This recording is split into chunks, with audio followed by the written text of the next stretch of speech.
Hello guys, welcome back to our channel. We're so excited to have you again.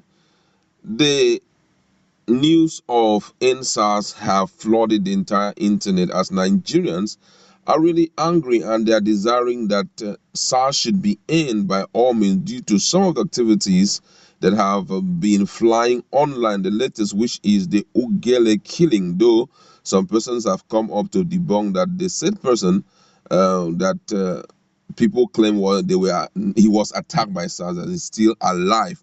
But however, even the vice president of Nigeria, Osinbajo, has also joined other Nigerians to register his displeasure over the killing, maiming of young Nigerians by SARS. And there is a meeting that he had entered with the Inspector General of Police, and the report has emerged. Let's just look at the news in detail. The Vice President, Osinbajo, on Sunday had expressed anger over the arrest and brutal killing of young Nigerians by the police. The vice president, who met with the Inspector General of Police IGP Mohammed Adamu, told police boss to carry out reform that would change the ugly behavior of some officers. Professor Osinbajo also told IGP Adamu to ensure that police officers that were found culpable in the maiming and killing of young men and women should be made to face the full wrath of the law. Filing questions from the State House correspondent at the Presidential Villa, Abuja, he said, and I quote, "I am very concerned, in fact, very angry about what I see happening to young men and women who are arrested, in some cases maimed or killed by men of the police force."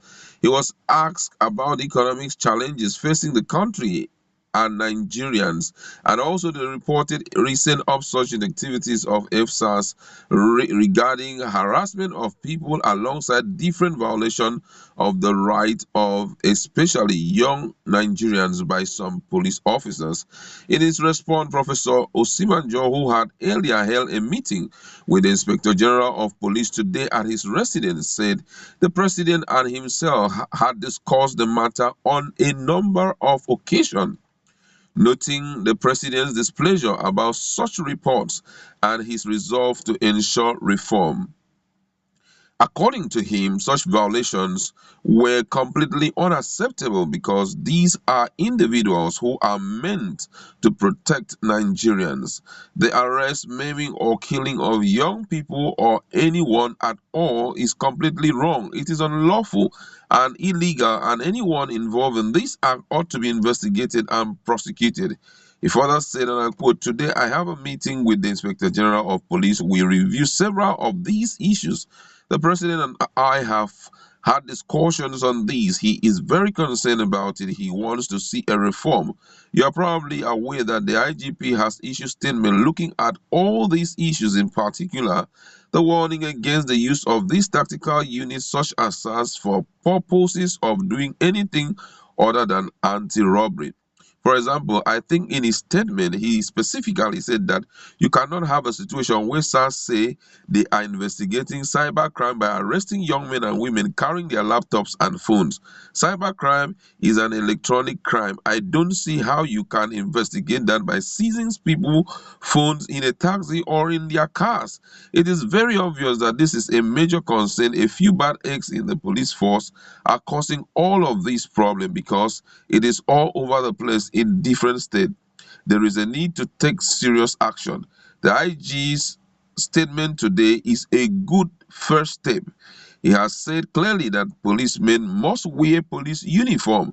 You cannot say that because you belong to a tactical unit, you can dress in your casual clothing and be armed, because people can't even tell the difference between robbers and the police if you are not properly dressed in police uniform. So clearly, a reform is in the offing. So I will like to encourage civil society activists, young men and women who bring this regularly, by the way, to the attention of government and the police. And I think that activism is important because they have been able to bring a lot of these issues to the attention of the police and government, and that is an important part of the process of the reform.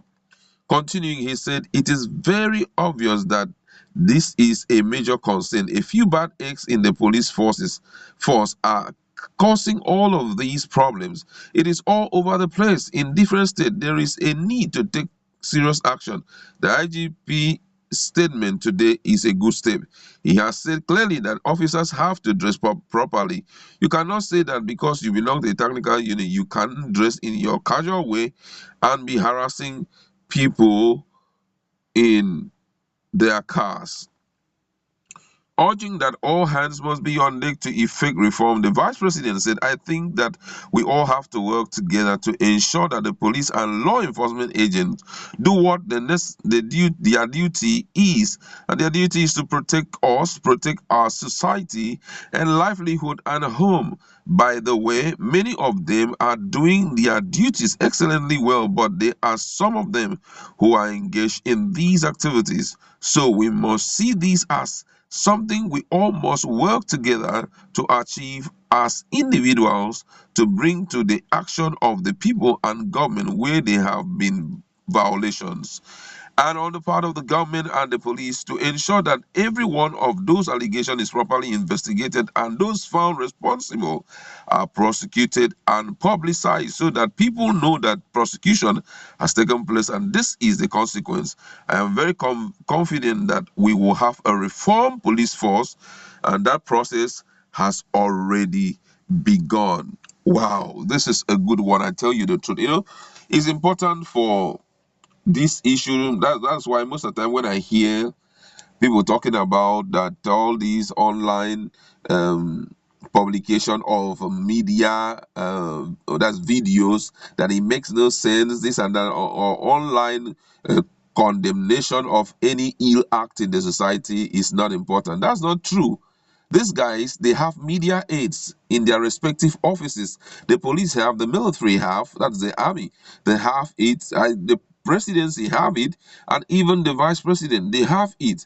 So by the time we flood the internet with a particular issue and we keep nagging about it, they must do something critical. Now, just look at the issue of this that came up yesterday evening, and Nigerians have been ranting and talking and getting angry, and by the time they celebrities join their voice, we have seen a huge change. And I'm so thankful that they have decided to respond, because I tell you the truth, one of the most deadly thing you can do to the people is for you to push them to the wall and to a point that they react. When they react, they wouldn't mind taking laws into their hand. And I think the issue of Ogele is would have resulted to something worse than we ever imagined. Like this afternoon, I saw a video where a group of people were chasing the, SARS people, EndSars, and reason was because they wanted to kind of retaliate. I saw also some young people, it was all over the social media, where they were driving trucks. And on those trucks were some coffins, and they said that those coffins were meant for SARS. So it clearly shows you that they are tired of what these guys have been doing. And I feel at one point too, that the state government have a duty to play. They have a role to play, seriously. Because if at first, when people started raging and talking in Delta State, Governor Kowa woke up and possibly meet with the Commissioner of Police and some other key persons who are, very responsible in police, discuss this issue, it wouldn't have amounted to this.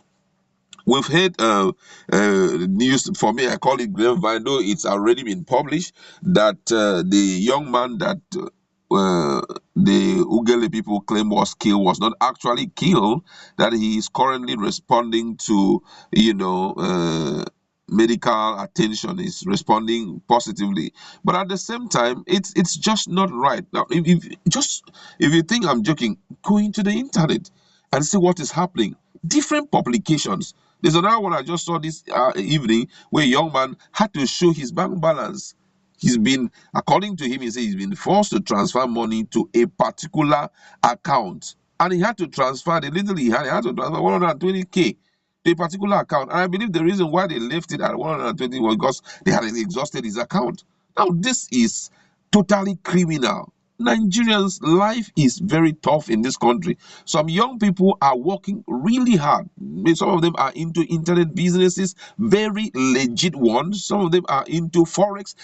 betting a lot of things to make ends meet for them to do all of that, and you stand by the roadside and deprive them of their hard-earned money. My brother, is totally wrong. And those who doesn't want the oblash, you kill him. It's wrong. So I feel now that the presidency has stepped into it, I believe that whatever the IGP has said will be concretized, and we will start seeing maximum changes in Nigeria. And that will be one of the greatest achievements of this administration, if they can reform the police force and ensure those bad eggs are being fished out and ostracized, kick them out of the system, so that when we're talking about police, we are talking about a disciplined set of people who are ready to protect lives and property. We'd like to leave you there. Go to our